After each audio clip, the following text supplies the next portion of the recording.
میں نے مرد کی بے بسی کو تب محسوس کیا جب وہ بستر مرگ پر اپنی بیماری سے لڑ رہا تھا اور اسے خود سے زیادہ اس بات کی فکر لاحق تھی کہ کہیں اس کا جمع کیا ہوا اثاثہ اس کی اپنی بیماری پر خرچ نہ ہو جائے، اور اس کے بعد اس کے بیوی بچوں کا کیا ہوگا۔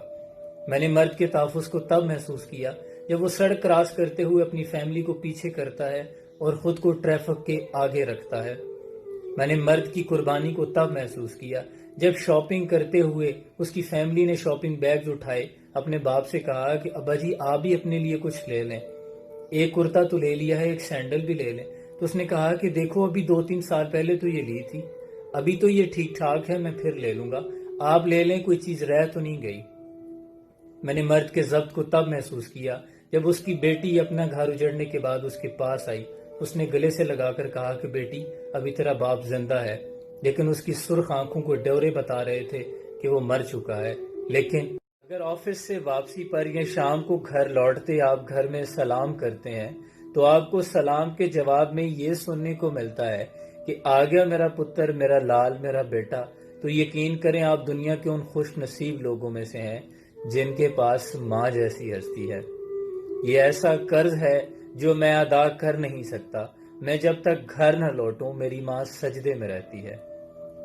گھر میں ایک ان پڑھ بوڑھی عورت میرا دل پڑھ لیتی ہے۔ حضرت موسیٰ علیہ السلام جب کوہ طور پر جانے لگے، اس دن جس دن ماں کا سایہ سر سے اٹھ چکا تھا، تو اللہ نے کہا کہ موسیٰ آج سنبھل کے آنا، آج تیرے پیچھے وہ دعائیں نہیں ہیں جب تو گھر سے نکلتا تھا تو تیری ماں دعا کے لیے ہاتھ اٹھاتی تھی کہ اے اللہ میرا موسیٰ نادان ہے، اگر تیری شان میں کوئی گستاخی ہو تو درگزر فرمانا، اپنی ماؤں کی قدر کیجیے۔ خدارہ یہ بہت بد کردار لوگ دوسروں کے کردار کو اور بے ایمان لوگ دوسروں کے ایمان کو ہمیشہ شک کی نگاہ سے دیکھتے ہیں۔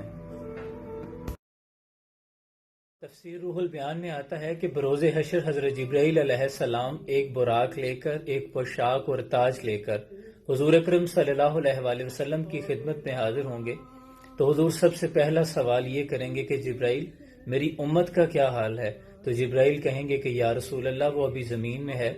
آپ یہ پوشاک پہنیے، اس تاج کو سر پہ زیب فرمائیے، کمرے شفایت باندھ کر میدان حشر پہنچیے، وہ آپ کو وہیں ملے گی۔ حضور میدان حشر پہنچ کر سر بس سجود ہو جائیں گے تو حق سے ندا آئے گی، محبوب سر اٹھا لیجئے، آج سر بس سجود ہونے کا دن نہیں، آج سخا و جود کا دن ہے، آج تو نعمت و عطا کا دن ہے، آپ کے گلے میں صحرا ہے شفاعت کا،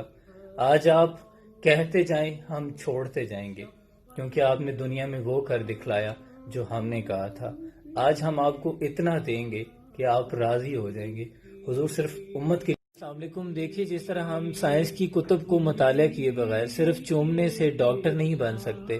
اسی طرح قرآن کو صرف چومنے سے اس کا مطالعہ کیے بغیر مومن نہیں بن سکتے۔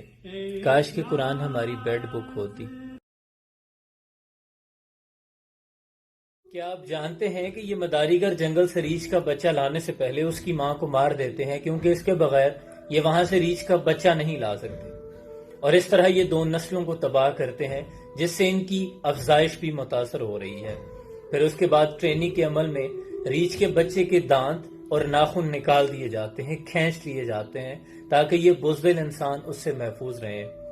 پھر اس کے بعد ان کو تپتی ہوئی لوہے کی چادروں پر کھڑا کیا جاتا ہے اور درد کی شدت کے باعث وہ سیدھے کھڑے ہو جاتے ہیں، اور کبھی درد کے باعث اپنا ایک پاؤں اٹھاتے ہیں اور کبھی دوسرا اٹھاتے ہیں، کبھی ایک جگہ سے دوسری جگہ کودتے ہیں، جس کو ہم ڈانس کہتے ہیں، اور جنہیں ہم غریب اور نادار لوگ کہتے ہیں، وہ اس زمین کے ظالم ترین لوگ ہیں۔ اور اس طرح ریچھ کا ڈانس دکھا کے، بندر کا تماشا دکھا کے لوگوں سے داد وصول کرتے ہیں۔ خدارا ان کا حصہ مت بنے۔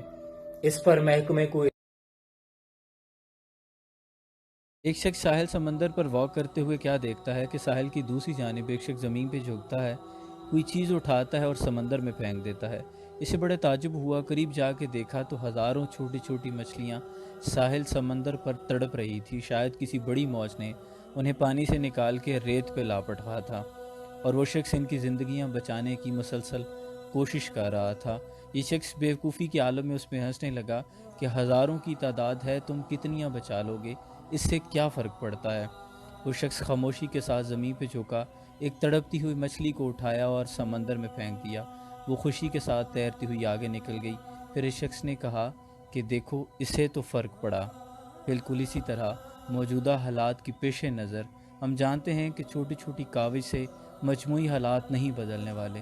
لیکن کسی ایک کی زندگی تو بدل سکتی ہے۔ شکوہ ظلمت شب سے تو کہیں بہتر ہے اپنے حصے کی شمع تو جلا